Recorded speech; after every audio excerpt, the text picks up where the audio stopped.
This internal BBC memo accuses the broadcaster of censoring its stories about the trans debate. In it, one of the BBC's own independent advisors repeatedly warns that the broadcaster is exhibiting serious and systemic problems. But in the case of the trans issue, it's not just how the content is reported or edited or framed. Instead, it's what audiences don't see that reveals the one-sided nature of their coverage. Now, this dossier describes in damning terms allegations that the BBC's specialist LGBTQ desk had been, quote, captured by a small group of people promoting the Stonewall view of the debate and keeping other perspectives off air. So what exactly does that mean? Well, the way the BBC works is that different news programmes have to share a pool of reporters rather than having their own dedicated reporters, which means that for stories about LGBTQ issues, they have to use reporters from the LGBTQ desk. Crucially though, the report claims that those reporters refuse to cover any stories that raise what are called difficult questions about the trans debate. Now, this was even the case when those stories were widely covered by other outlets. One example the report gave was a story about the care offered to gender-distressed children. The Telegraph, the Mail, the Economist, the Observer, the Washington Post, the Times and others all covered the story, but not the BBC.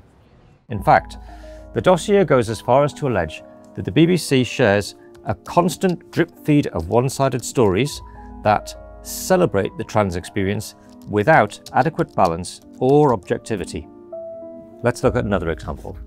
The BBC article on Giselle Shaw. The dossier calls it a gushing tale about the transgender wrestler who felt liberated by coming out. But what the BBC's article glosses over, however, is that the wrestler, a biological male, repeatedly won trophies by competing in women's competitions. And it's omissions like these that the dossier focuses on. Other examples include a lack of voices from people who regretted transitioning, little or no coverage for stories that raised concerns over safety and quality of trans care, scant coverage of biological women campaigning to exclude biological men from sensitive spaces, not a single example of detransitioner voices.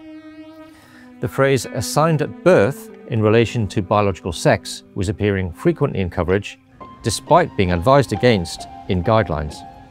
Now, all of these aspects taken together paint the BBC as being biased by omission.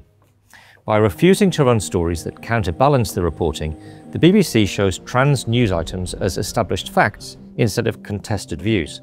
And it doesn't stop there. The dossier also alleges a cultural problem across the organisation. Too often, the memo says, BBC coverage suggests the concept of gender identity is an established fact rather than a contested one, and many BBC staff, it says, have never considered the idea of gender identity to be spurious or offensive. Now, as an institution, the dossier says, the BBC too often views issues of gender and sexuality as a celebration of British diversity rather than a complex subject that needs to be explored. Perhaps the next time you read the BBC's coverage, spare a thought not for what you are seeing, but for what you aren't. Ask yourself, are there stories that haven't been told, but should be?